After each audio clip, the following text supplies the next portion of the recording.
আজকে আমরা IR spectroscopy third ক্লাসে এসেছি। আমরা আগের ক্লাসে মোস্ট ফাংশনটা কি সেটা পড়েছিলাম। সেটা হচ্ছে এই ইকুয়েশনটা। এই ইকুয়েশনটা একটুখানি তোমরা মনে রাখবে, এটা খুব ইম্পর্টেন্ট ইকুয়েশন। অনেক সময় এমসিকিউ কোশ্চেনে বিভিন্ন কম্পিটিটিভ এক্সামে কিন্তু দিতে পারে নেট গেটে। আচ্ছা, এবার এই ইকুয়েশনটা কিসের জন্য ছিল, আমরা অ্যাপ্লাই করেছিলাম না রিয়েল মলিকিউল বা অ্যানহারমনিক অসিলেটরের জন্য। তো এই মোস্ট ফাংশনটাকে শ্রোডিঙ্গার ইকুয়েশনে আমরা অ্যাপ্লাই করবো ফর অ্যানহারমনিক অসিলেটর, বা যেটার অ্যাপ্লিকেশন হচ্ছে রিয়েল মলিকিউলের উপরে। জেনারেলি আমরা যেটা সিম্পল হারমোনিক অসিলেটর মডেল পেয়েছিলাম এসএইচও, তার যে এনার্জিটা ছিল ইভিটা, সেটা এক্সপ্লেন ভিটা, সেটা ছিল V plus half H new ছিল, সরি নিউবার ছিল। তো সেইটা তো সিম্পল হারমোনিক অসিলেটর মডেলের জন্য, যেটা রিয়েল মলিকিউলের উপরে অ্যাপ্লাই করা যাচ্ছিল না। তো এই ইকুয়েশনটা হচ্ছে যে খুব খুব important equation to applying for anharmonic oscillator or real molecule application. এই ইকুয়েশনটাও মনে রাখতে হবে। তো এই ইকুয়েশনটা চলো দেখে নিই কি আছে। এপসিলন ভি ইকুয়াল টু, যদি এপসিলন ভি থাকে তখন সেটা একটা নিউ বার হবে। এটা যদি ই ভি থাকতো, এটা আমি আগের দিনে দেখিয়েছিলাম, সেই এইচ সি দিয়ে ভাগ করতে হতো, তখন এখানে এইচ নিউ হয়ে যেত। তুমি নিজেরাই কম্পেয়ার করতে পারবে। তো তাহলে ই ভি সমান ভি প্লাস হাফ নিউ বার, এটা হচ্ছে wave number, plus sorry minus V plus half তার হোল স্কয়ার নিউ বার এক্স। এখানে সব টার্ম তোমাদের চেনা জানা, একটা নতুন টার্ম পেয়েছো, সেটা হচ্ছে এক্সি। হ্যাঁ, ভি ইকুয়াল টু 0 1 2 3, আর এক্সিটাকে বলা হয় অ্যানহারমোনিক কনস্ট্যান্ট। দেখো বোর্ডে লেখা আছে এক্সি ইকুয়াল টু অ্যানহারমোনিক কনস্ট্যান্ট, অ্যান্ড এক্সির ভ্যালুটা সবসময় স্মল হয় এবং পজিটিভ হয়। জেনারেলি এক্সির ভ্যালু 0.01 এর কাছাকাছি আসে।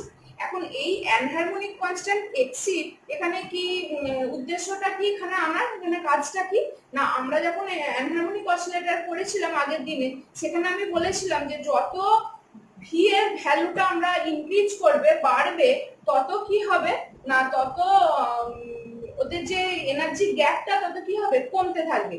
মানে এই যে ভাইব্রেশনাল লেভেলটা, লেভেলের যে ক্রাউডিংটা, সেটা কি হবে, তত একে অপরের কাছাকাছি চলে আসবে উইথ ইনক্রিজিং অফ ভি। মানে আমি যেটা বলতে চাইছি, এখানটা একটুখানি মুছে আমি করছি, এই জায়গাটা আমার বলা হয়ে গেছে, এখানটা একটুখানি মুছে করছি।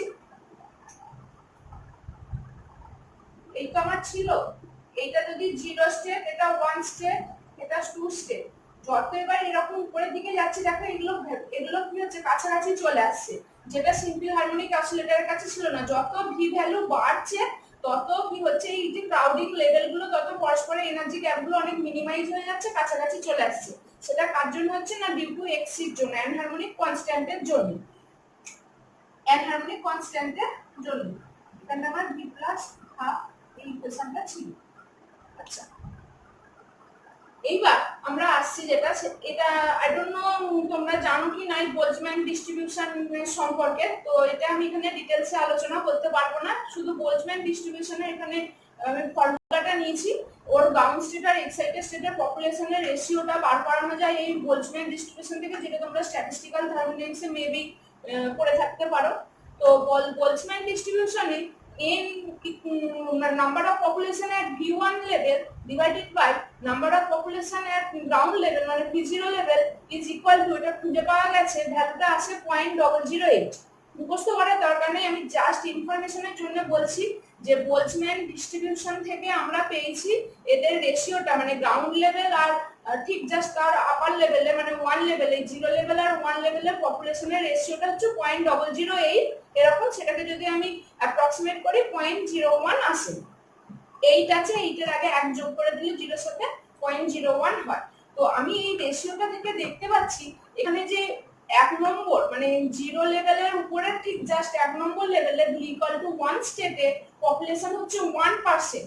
মানে 100টা যদি মলিকিউল থাকে, 99টা মলিকিউল কিন্তু গ্রাউন্ড স্টেটে আছে, 0 স্টেটে আছে, আর বাদবাকি একখানা মলিকিউল ভি ইকুয়াল টু 1 স্টেটে আছে।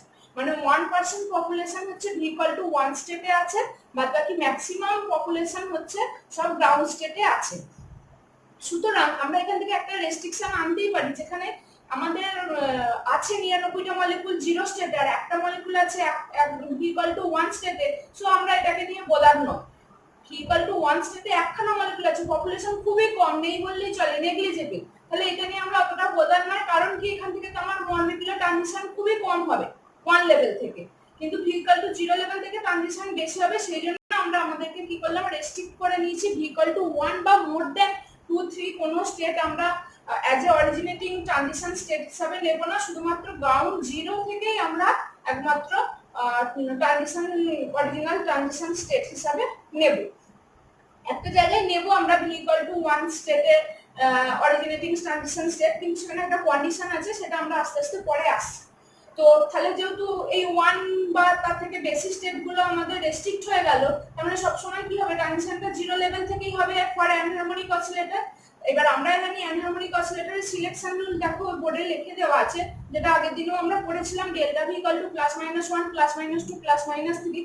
তো সিলেকশন রুল আগের দিন আমরা পড়েছি, তার অ্যাপ্লিকেশনটা আজকে এখানেও তোমরা দেখতে পাবে। দেখো ভি ইকুয়াল টু 0 কে 1 স্টেপে যেতে পারলে তখন ডেল্টা ভিটা হচ্ছে প্লাস 1, আর 0 থেকে যদি 2 তে যায় তখন কিন্তু ডেল্টা ভিটা কিন্তু কি হয়ে যাবে, প্লাস 2 হয়ে যাবে, সেটা আমরা পরে আসছি। তাহলে আপাতত প্লাস মাইনাস 1 যে সিলেকশন রুলটা আছে, তাহলে 0 থেকে 1 স্টেপের জন্য যেখানে ডেল্টা ভি প্লাস 1 হচ্ছে, এই যে ইন্টেন্সিটিটা আমরা পাবো,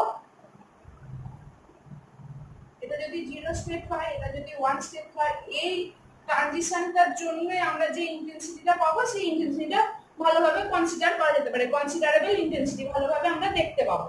তো তাহলে এদের মধ্যে যে ডেল্টা এপসিলন গ্যাপটা কত হবে, ভি 1 স্টেটের যা এনার্জি মাইনাস এপসিলন ভি 0 স্টেটের যা এনার্জি হবে, এখানে ভি এর জায়গায় একবার 1 বসাবো, একবার ভি এর জায়গায় 0 বসিয়ে এই ক্যালকুলেশনটা করেছি। দেখো প্রথমে আমি একটা বলে দিচ্ছি, পরেরগুলো আর বলার দরকার নেই, নিজেরাই করতে পারবে।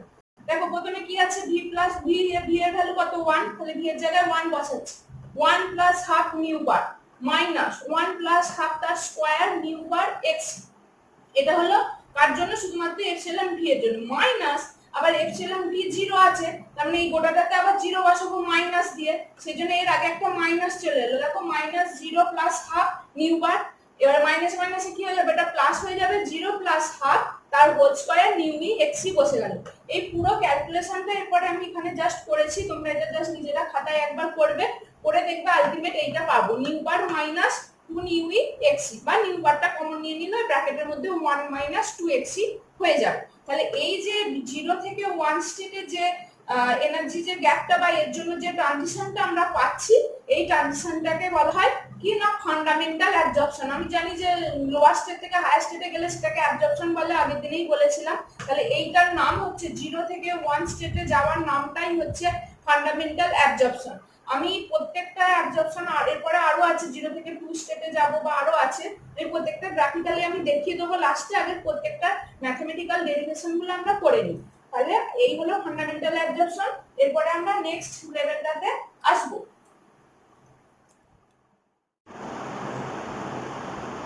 আমরা এখানে 0 থেকে 1 এই ফান্ডামেন্টাল অ্যাবজর্পশনটা আমাদের দেখা হয়ে গেল, যেটা ইন্টেন্সিটি মোটামুটি কনসিডার করা যেতে পারে, ঠিকঠাক ইন্টেন্সিটি আছে। এরপরে আমরা আসবো 0 টু 2, 0 টু 3 আর 1 টু 2। তাহলে এই 0 টু 2 এর যেটা আছে, মানে ভি ইকুয়াল টু 0 স্টেট থেকে ভি ইকুয়াল টু 2 স্টেটে যখন আসবে, দেখো তখন কিন্তু সিলেকশন রুলে কিন্তু ডেল্টা ভি ইকুয়াল টু কিন্তু প্লাস 2 হয়েছে। এখানে কিন্তু যেহেতু এটা অ্যানহারমোনিক অসিলেটর, তাই এর সিলেকশন রুল কিন্তু এটা ফলো করে চলছে, এটা কিন্তু সিম্পল হারমোনিক অসিলেটর না, এটা মাথায় রাখতে হবে। এবার 0 থেকে 1 ট্রানজিশনটা যেহেতু খুব কাছাকাছি আছে, তাই এর ইন্টেন্সিটি কনসিডারেবল, আর যেহেতু 0 থেকে 2 অনেকটা লাফ দিতে হচ্ছে, তাই এরটা ইন্টেন্সিটিটা যেটা পাবো স্মল ইন্টেন্সিটি পাবো। একইভাবে ফাইনালটা কোথায় আছে, 0 টু 2, তাহলে এই 2টাকে আগে বসাবো, আর 0টাকে কি বসাবো, পরে বসাবো এই ইকুয়েশনটায়। ওই উপরের দিকে ইকুয়েশনটা আমি লিখে দিয়েছি, একটা কমন ইকুয়েশনটা।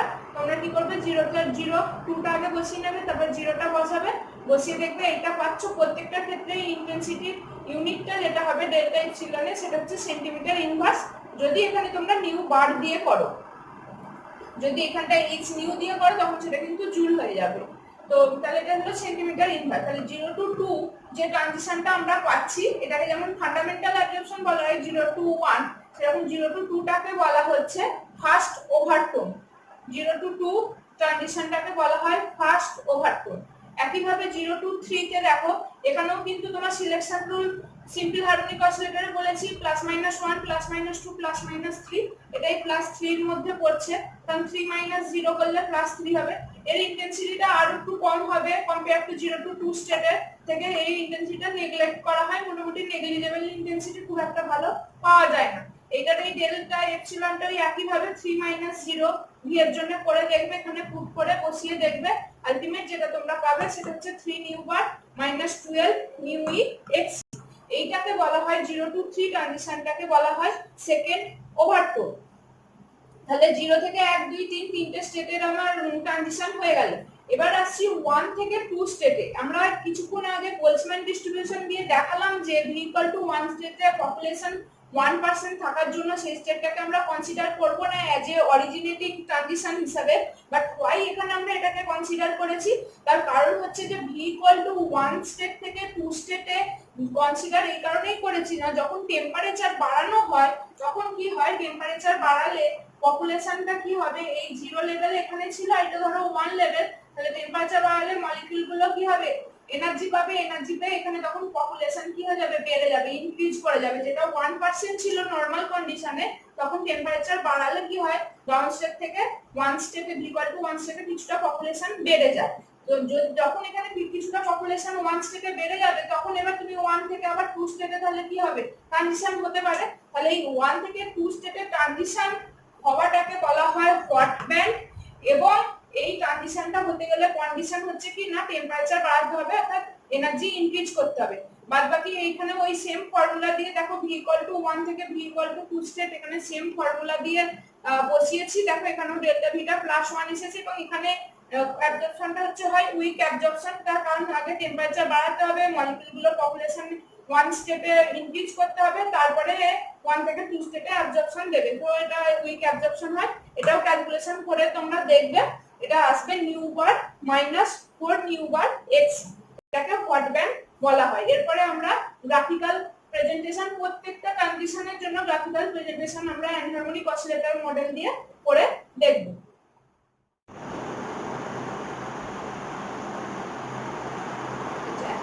আমরা যে অ্যাবজর্পশন গুলো করলাম সেটার এবার একটা গ্রাফিক্যাল রিপ্রেজেন্টেশন দেখব।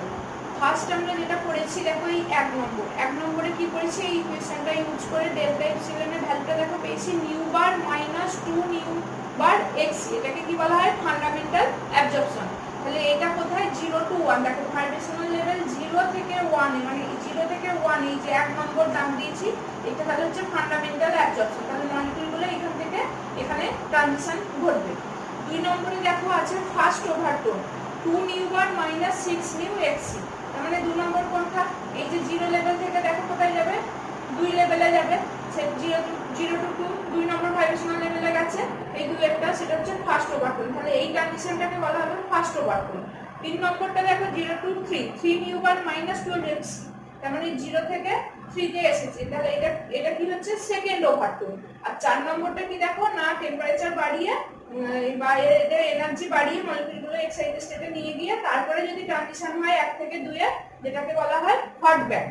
এখন এইটার যদি আমি একটা এখানে স্পেকট্রোস্কোপিক একটা লাইন যে থাকে, সেই লাইনগুলো আমরা যদি দেখি কিভাবে লাইনগুলোকে ড্র করা হয়েছে, দেখো প্রত্যেকটা ইউনিট কিন্তু এটা সেন্টিমিটার ইনভার্সে।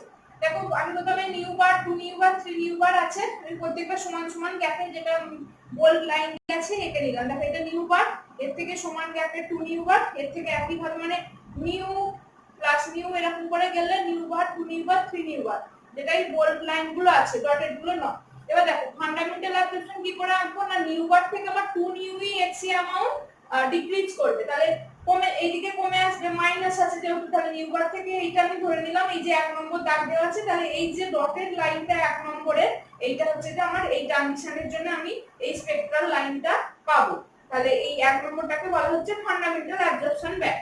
তার মানে নিউ বারের ঠিক লেফট সাইডে ফান্ডামেন্টাল অ্যাবজর্পশনটা পেলাম। তারপরে দেখো 0 to 2 মানে ফার্স্ট ওভারটোন, তাহলে কোথায় পাবো না, যেটা 2 নিউ বার আছে তার ঠিক এটা কেন এতটা মাঝে দিয়েছি না, এইখান থেকে এই গ্যাপটা যদি 2 নিউ ই এক্সি হয়, তাহলে এর 3 ডবল গ্যাপ হবে 6 নিউ ই এক্সি, 3 দুগুণে 6, তাহলে আমি সেখানে নিউ বার এইরকমই 3টে গ্যাপ একটা মোটামুটি আন্দাজ করে এখানে বসিয়েছি। তাহলে এটা হচ্ছে 2 নম্বরটা হচ্ছে ফার্স্ট ওভারটোন। এবার তারপরে দেখো সেকেন্ড ওভারটোন মানে হচ্ছে 0 থেকে 3 স্টেপটা, এখানে 3 নিউ বারে থেকে -12 এক্সি আছে, মানে 3 নিউ বার থেকে 12 12 টাইমস এইদিকে ডিক্রিজ করবে, তাহলে যদি 12টা ডিক্রিজ করে এটা যদি 6 হয় তাহলে এটা কি হয়ে যাবে, এই যে 3 নিউ বার মাইনাস যেটা আসছে 12xc সেটা দেখো 2 নিউ বারের ঠিক রাইট সাইডে কাছাকাছি আসবে, কারণ এটা 12 আছে।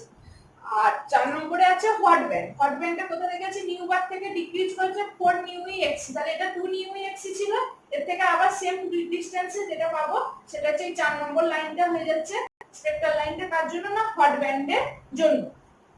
আশা করি বোঝা গেছে। তাহলে এখানে 1 2 3 4 মার্কিং করা আছে প্রত্যেকটা ট্রানজিশনের জন্য, এই 1 2 3 4, আর এখানেও এই 1 2 3 4 করে কোনটা কোন ট্রানজিশন বলে দেওয়া আছে গ্রাফিক্যালি। এটা খুব ইম্পর্টেন্ট জায়গা, এটা তোমরা প্র্যাকটিস করবে। Thank you.